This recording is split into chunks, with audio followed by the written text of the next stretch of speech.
Hello मित्रांनो, कसे आहात? छान आहात ना? आज मी तुम्हाला एक गोष्ट सांगणार आहे ज्याचं शीर्षक आहे जे काही होतं ते भल्यासाठी. एकदा काय झालं माहितीये का? एका गावामध्ये एक शंभू नावाचा वयस्क मनुष्य राहत होता. त्याचा एक मुलगा होता. मुलाचं नाव होतं श्याम. आता तो श्याम जो आहे ना, तो मोठ्या शहरामध्ये शिकायसाठी गेला. आणखीन तो खूप वर्ष वापसच नाही आला. तर त्या गावातले लोक सारखे जे आहे त्या शंभूला जाऊन विचारायचे की अरे, तुझा मुलगा इतके दिवस झाले शहरात गेला आहे, तो काही वापस नाही आला. तर शंभू जे आहे ना, तो सगळ्या गावकऱ्यांना काय म्हणायचा की जे काही होतं ते भल्यासाठी होतं, असं बोलून जे आहे तो गावकरी लोकांना टाळून द्यायचा. आता काय झालं माहितीये का? एकदा त्याचा मुलगा जो आहे ना, तो गावामध्ये वापस आला. आणखीन तो वडिलांना येऊन भेटला. गावातल्या लोकांनी पाहिलं की श्याम आलेला आहे. आता जे आहे तो श्याम काही दिवस तिथे आपल्या वडिलांबरोबर राहिला. पण आता त्या राहण्यामध्ये काय झालं माहितीये का? एक दिवस तो घोड्यावरती बसून आपल्या शेतावर चालला होता. आणखीन शेतावरती जाता जाता तो त्या घोड्यावरतून खालती पडला. तर त्याचा पाय जो आहे ना, तो फ्रॅक्चर झाला. आता फ्रॅक्चर झाल्यामुळे शंभू त्या श्यामला घेऊन आणखीन डॉक्टरकडे गेला. डॉक्टरने त्याच्या पायाला प्लास्टर लावून दिलं.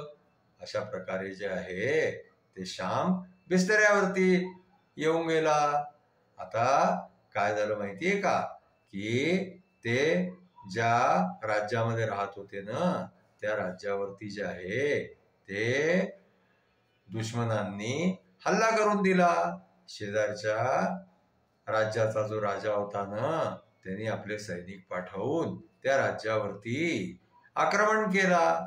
आता आक्रमण केल्यावरती जे आहे ते तिथलच्या राजांनी एक हुकूम काढला. त्यांनी जे आहे ते आपल्या सगळ्या सैनिकांना सांगितलं की तुम्ही प्रत्येकाच्या घरी जा. आणखीन ज्याच्या घरी जे आहे ते कोणीही तरुण मुलगा असला तर त्याला पकडून फौजेमध्ये भरती करा. आणखीन त्याला सैन्यामध्ये भरती करून आणखीन त्याला जे आहे ते लढाईवरती पाठवा. आता काय झालं की शंभूच्या गावामध्ये सुद्धा जे आहे ते राजाचे सैनिक आले. त्यांनी प्रत्येक घरामध्ये जाऊन पाहिलं की कोणत्या घरामध्ये कोणी तरुण मुलगा आहे. आता काय झालं माहितीये का? की ते शंभूच्या घरी आले. तर त्यांनी पाहिलं की श्याम हा बिस्तऱ्यावरती झोपलेला आहे. आणखी त्याच्या पायाला प्लास्टर लागलेला आहे. म्हणून त्यांनी जे आहे ते श्यामला सैन्यामध्ये भरती नाही केलं.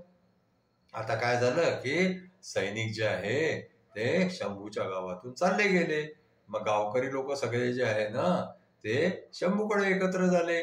आणखीन म्हणायला लागले की पहा म्हणे, तुझा मुलगा जो आहे तो घोड्यावरतून पडला, त्याचा पाय तुटला. आता पहा, आमच्या सगळ्यांच्या घरातली मुलं जी आहे ती सैन्यामध्ये गेली, पण श्यामला काही सैन्यामध्ये नाही जावं लागलं. आता समजा तो सैन्यात गेला असता आणि त्याला लढाईवरती जावं लागलं असतं, तिथे मारला गेला असता, तर मग काय झालं असतं?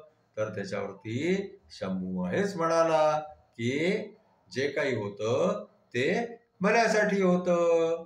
करून जे आहे ते गावचे लोक सगळे समजून गेले की शंभू जे म्हणतो नेहमी ते बरोबर आहे. जे काही होतं ते भल्यासाठी होतं. आता आजची आमची गोष्ट जी आहे ती इथेच संपली. तुम्हाला आमची गोष्ट आवडली असल्यास तुम्ही आमच्या चॅनलला लाईक करा, शेअर करा, सबस्क्राईब करा. Thank you.